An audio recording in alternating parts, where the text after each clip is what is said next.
الحمد لله رب العالمين والصلاة والسلام على سيد المرسلين وخاتم النبيين ورحمة الله للعالمين نبينا محمد وعلى آله وصحبه أجمعين. Praises to Allah. Check the mic. The mic is on. And peace and blessings be upon the Master of Messengers, the Seal of the Prophets, the mercy of Allah, the mercy of Allah to the words, our Prophet Muhammad and his family and his companions. My dear brothers and sisters, tonight's talk is about the amazing Quran, or the miracles of the Quran. The Quran is the word of Allah subhanahu wa ta'ala revealed to his chosen Prophet Muhammad sallallahu alayhi wa sallam. This Quran came as a challenge to man and jinn who have freedom of will, as well as the mental capacity to distinguish between right and wrong. This challenge was not meant to be for angels, because the angels are creatures that have no freedom of will. And angels, they obey Allah subhanahu wa ta'ala of all of his commands, and they never disobey him of any of his commands.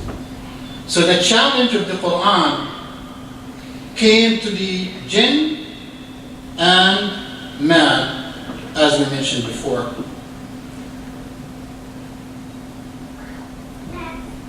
Now, before we talk about the Quran and the difference of the miracle of the Quran to the other miracles of the other prophets, we need to define the word miracle. What does the word miracle means? And to speak about some of the miracles of some of the messengers of Allah subhanahu wa ta'ala, whom Allah subhanahu wa ta'ala provided them to prove that to their people, to prove that they came with a true message from Allah subhanahu wa ta'ala. A miracle is a divine act which defies the all natural and universal laws and all physical properties by Allah subhanahu wa ta'ala. And those laws are established by Allah subhanahu wa ta'ala, and Allah subhanahu wa ta'ala is the only one who can violate or suspend those laws. So miracles of the prophets came to violate and suspend the laws of nature, universe, and some physical properties of some substances. Also, for the miracle to have an impact and an influence upon people, it must be of the kind of knowledge that the people are most excelled in. Because if a challenge comes, if someone comes, let's say, and he doesn't speak Arabic, and the Quran, Allah subhanahu wa ta'ala reveals in Arabic, I can't challenge him by the language of the Quran because he doesn't speak Arabic. But when the Quran was revealed upon Sayyidina Muhammad sallallahu alaihi wasallam, the people at that time were, as we call, the masters of Arabic. They excelled in the Arabic language. No one can challenge them. And that's why the challenge of the Quran to those people had an impact and an influence. We're going to be talking, inshallah, about some miracles of some of the prophets and how Allah subhanahu wa ta'ala challenged the people whom he sent the messengers for.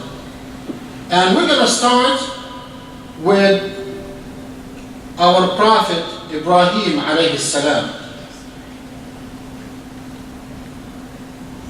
The miracle that was designed for Ibrahim alayhi salam is to challenge the idolaters, the mushrikeen, who wanted to burn him, and not only burn him up, when he insulted their idols.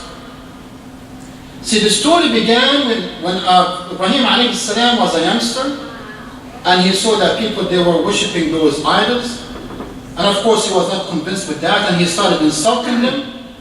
And then one day, when his people were out of city celebrating a festival, our Master Ibrahim alayhi salam came to the place where they had those idols, and he destroyed all of them. He damaged all of them except their chief.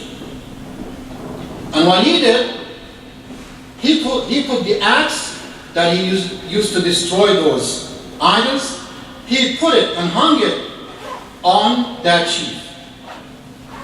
And when his people came back and saw this, they went crazy. And they wanted to know who did this to their idols. And they said to themselves, we heard someone by the name of Ibrahim who was insulting them, so let's just bring him over and let's talk to him and ask him if he did it. So they brought Sayyidina Ibrahim alayhi salam, and they asked him, did you do this? So, him being the person who knows how to put things in perspectives, he said, no, but their chief did it. And asked him if he could speak. So then the others got even angrier. They got married upon Ibrahim alayhi salam, because now he did not only destroy their idols, but he's now making fun of them. He's saying, ask him if he could speak. So they decided that they want to avenge their idols by burning up Sayyidina Ibrahim alayhi salam. So they prepared the fire, and they lit the fire, and that fire was a blazing, burning fire. And then they came with Ibrahim alayhi salam, they caught him, they captured him, they came with him, and they threw him into the fire. Now, Sayyidina Ibrahim alayhi salam, he was tested at that time. His faith was tested. But he had no doubt that Allah subhanahu wa ta'ala will make him victorious over those people.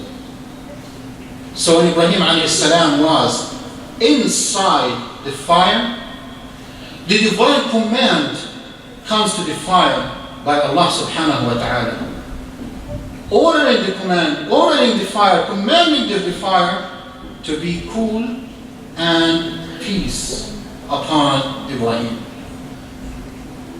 That's what Allah subhanahu wa ta'ala says in Surah Al-Anbiya, says, we said, O fire, be cool and peace upon Ibrahim.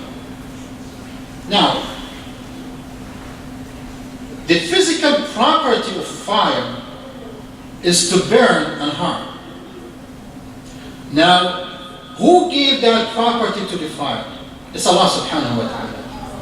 And Allah subhanahu wa ta'ala can always, at any given time, take that property away from the fire. And not only take that property away from the fire, but also Allah subhanahu wa ta'ala gave the fire a total opposite property. The property of fire is to burn and to harm. And Allah subhanahu wa ta'ala commanded to be cool and peace. Totally opposite properties. But the fire was cool and peace upon Sayyidina Ibrahim alayhi salam only. But his people, the fire was a blazing, burning fire. As a matter of fact, They felt the heat of the fire from a distance. They felt the heat of that fire from a distance.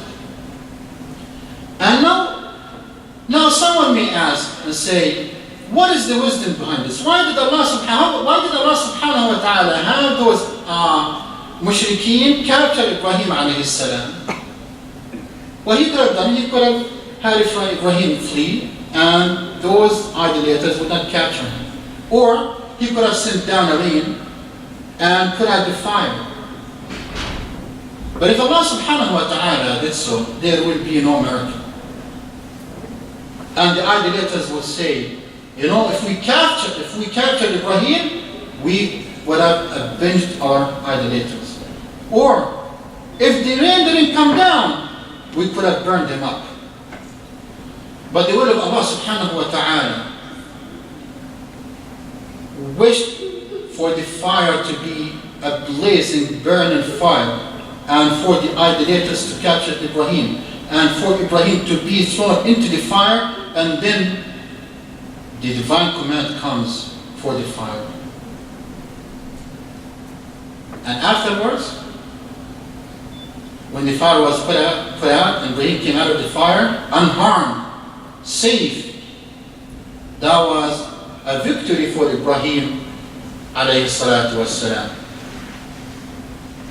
Now this miracle, my dear brothers and sisters, is what we call an act of Allah.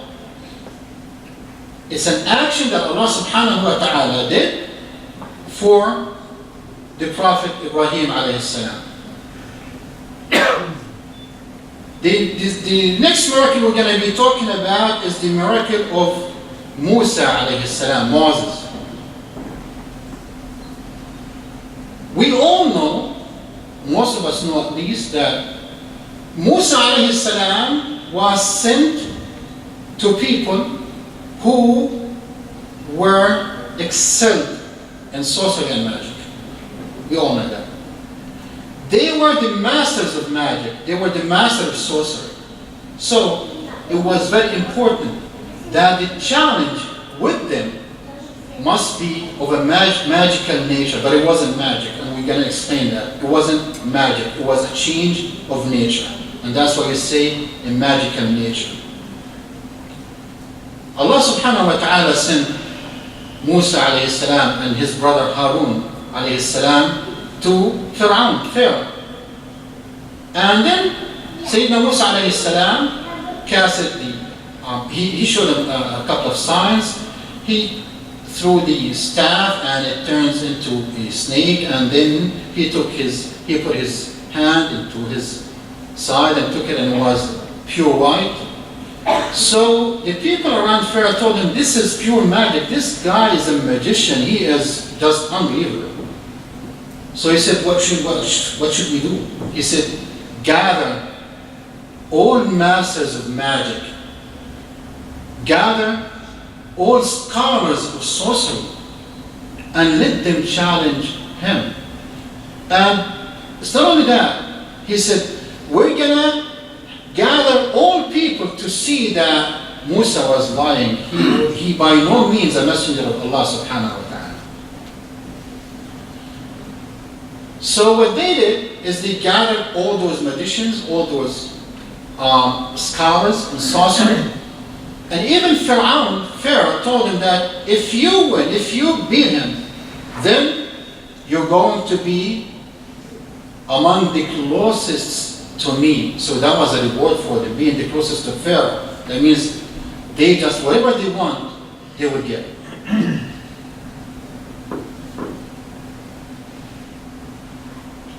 Now, the question is this. Why did the magicians believe in the Lord of Musa and Harun? You see, after the people came and the magicians casted their things and people were deceived by it, and they thought, oh, they came with a great sorcery. Even Sayyidina Musa alayhi salam had a little doubt. But Allah subhanahu wa ta'ala assured him by saying, لا تخف إنك أنت الأعلى. Don't worry, you're gonna defeat them. You're gonna end up in top. So Sayyidina Musa alayhi salam casted his staff, and that staff took all of the magic that they did. Now, why did the magicians immediately fell down and prostrated? And they said, we believe in the Lord of Musa and Harun. It's simply because they knew what Musa came with was not magic by any means.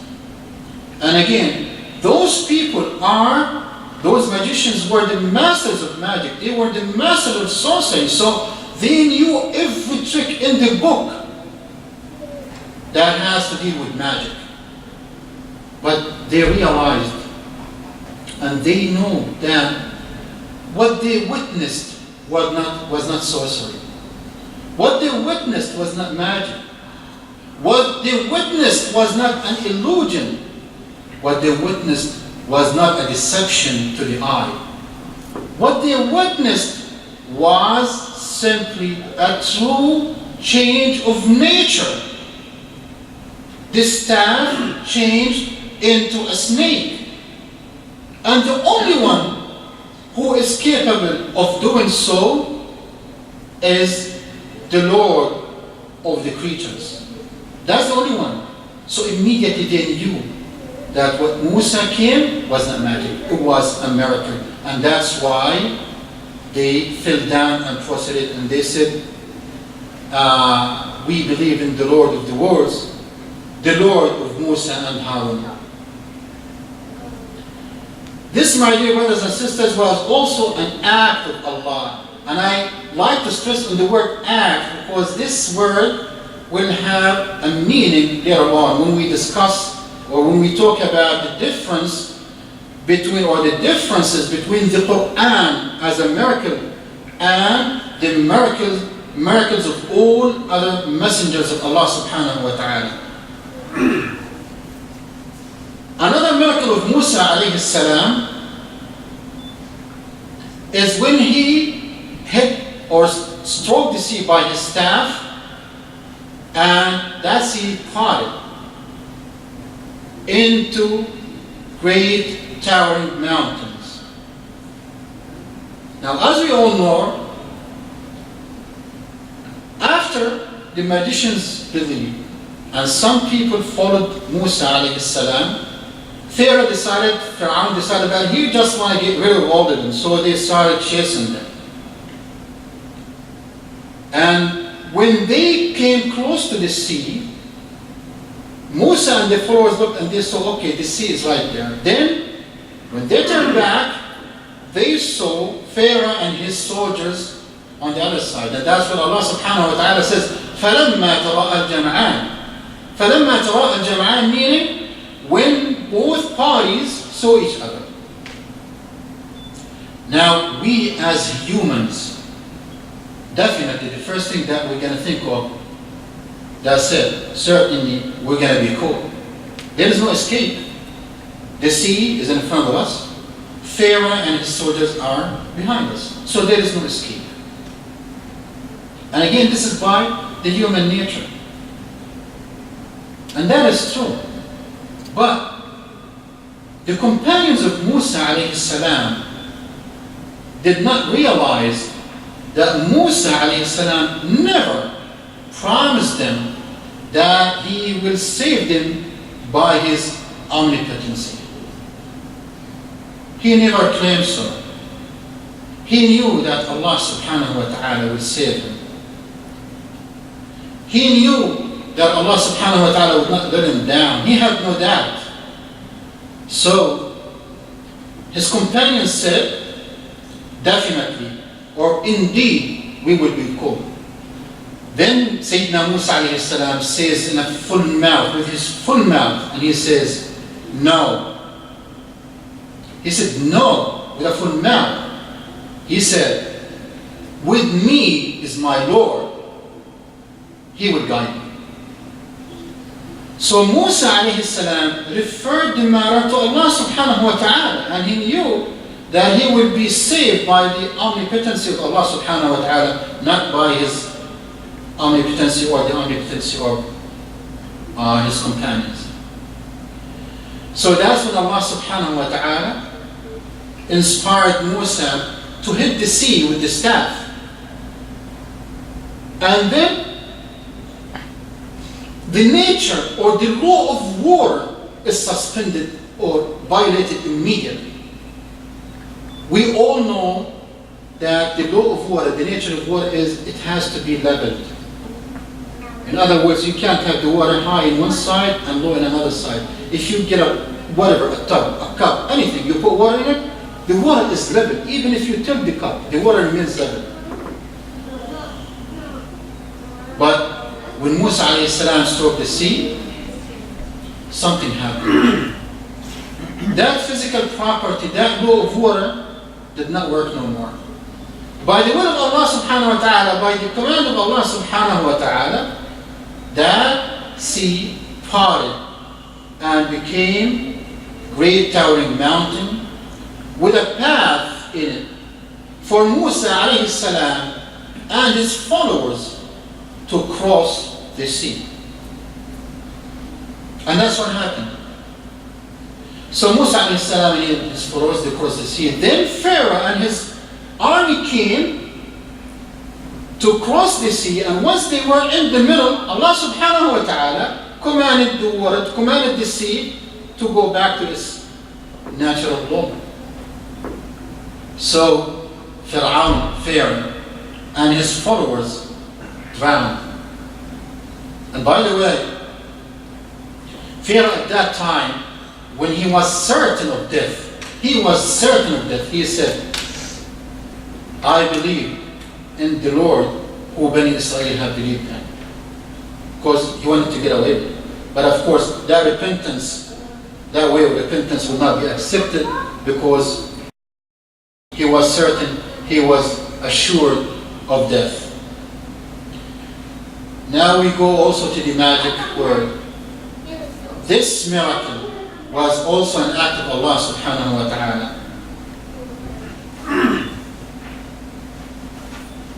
The other miracle that we're going to be talking about, which is the miracles of Sayyidina Isa alayhi salam. Now Sayyidina Isa alayhi salam came to people who excelled in medicine. It was just unbelievable.